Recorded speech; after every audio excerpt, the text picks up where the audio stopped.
Сайхан шинэлцгээж байна уу? UBS телевизийн сэтгүүнээс мэдээллийн хөлбөр энэ сэдвээр ярьцлагын булангаараа үргэлжилж байна. Тэгэхээр манай өнөөдрийн ярьцлагт хүнс хөдөө аж ахуйн сайд сэргэлэн оролцож байгаамаа. Танд бас энэ өдрийн мэндийг хүргэе. Та сайхан шинэлж байна уу? Сайхан шинэлж байна. Та бүхэн сар шний мэнд өргөн төшөөлье.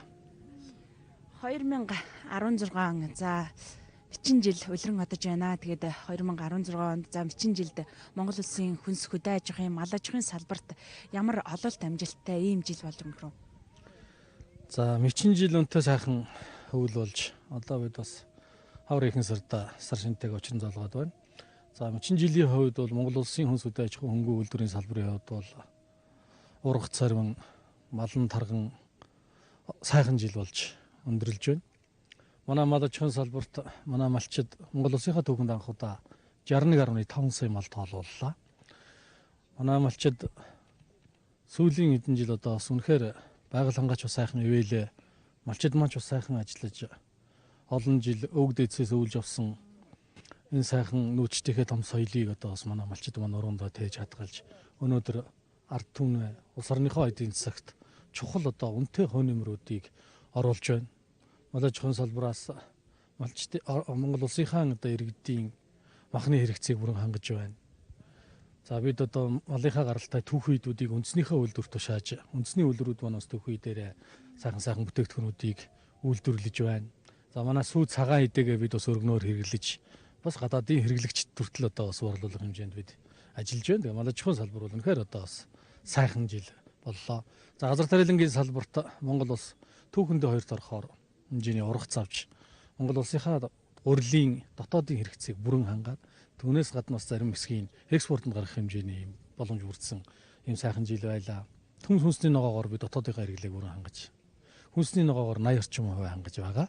Энэ чухал зорилтуудыг одоо эх онд бид Атрын 3 дугаараа энийг сэргээж хөгжүүлэх чиглэлээр засгийн газраас аян болгож зарласан. За энэ аянийхаа хүрээнд одоо бид бас энэ жижиг тариалан эрхлэгчид хүнсний тариаламжтай бас илүү их дэмжиж ажиллана гэсэн бодлогын зорилт тавьсан.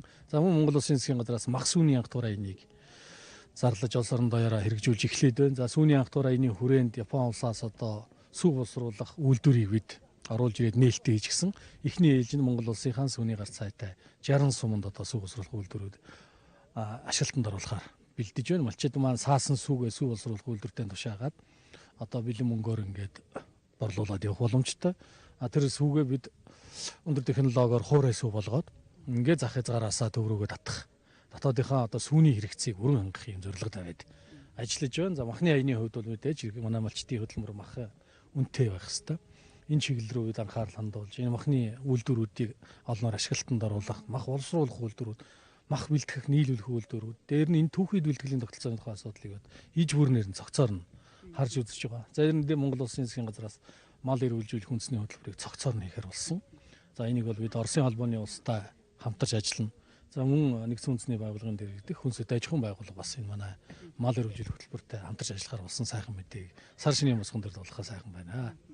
Тэгэхээр монголчуудыг уулуурхай гэхээсээ илүү за мал аж ахуй хөдөө аж ахуйн салбар дижийн тэтгэнэ.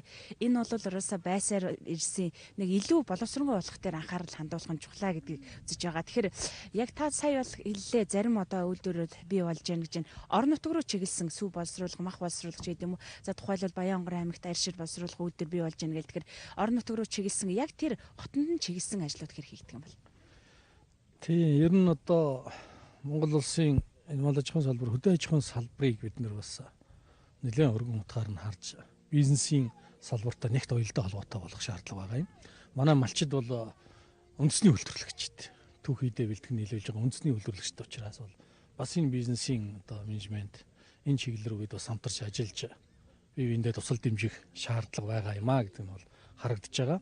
За дээрэс нь энэ түүхийд бэлтгэлтэй холбоотой мах бэлтгэлтэй холбоотой, ноос ноолуур арьс шир бэлтгэлтэй холбоотой түүхийд бэлтгэлийн тогтолцоог эргэж сэргээх зайлшгүй шаардлагатай байгаа юм. За сум орон нутгуудын хувьд бол одоо энэ 60 сүүний үйлдвэрээс сумандаа байрлаж, сумандаа үйл ажиллагаа явуулна. За манай хүнс хөдөө аж ахуйн үйлдвэрийн яамнаас бол Монгол улсын үйлдвэржилтийн зургийг гаргаж байна. За энэ үйлдвэржилтийн зургаар Монгол улсын аль аймаг, аль бүсэд, аль суманд ямар үйлдвэр шаардлагатай байна. Тэрний дэд үтс нь юу вэ? Түүхийд нь юу вэ? Хүний нөөц нь юу вэ? Бүгдийг харж үзэж бич бид энэ суманд энэ аймагт ийм үйлдвэр байгуулах зүйтэй юм байна гэдэг юм гаргаж ирж төлөвлөгөөтэй ажиллах шаардлагатай байна. Сүүлийн 20 хэдэн жил бол бид одоо үндсэндээ бас нэг жоохон урсгалаар маягтай явчихсан. За манай Атрын 3 дугаар аян Монгол мал хөтөлбөр гэдэг олон сайхан зорилтуудыг манай хөдөө аж ахуйн яамнаас Бодомжуна сайтын үед ерөнхий сайд баярын үед одоо олон сайхан зорилтуудыг тавьж амжилтанд хүрсэн түүхүүд байгаа. Энэ амжилтанд хүрсэн түүхүүдэд бид бас түүчилж, үргэлжлүүлж өшөө одоо бас сэргээж хөгжүүлэх шаардлага байгаамаа гэдэг нь харагдаж байна. За баярлалаа. Тэгэхээр Монгол улсад хүнс хөдөө аж ахуйн газар тариалан мал аж ахуйн салбар бол шин шатанд гаргаж хөгжүүлэх чиглэлээр бол олон сайхан шин санаачлага өрнөж байгаа. Тэгээд бас дахиад жилийн босгон дээр энэ сайхан мэдээллийг бас үзэгчдэд хүргэсэн хүнс хөдөө аж ахуйн хөнгөн үйлдвэрийн сайд Сэргэлэн танд баярлалаа. За баярлалаа. За сайхан шинэлээ тав. Сэдвээс мэдээллийн хөтөлбөр энэ сэдвээр ярилцлагаараа үргэлжлэлээ.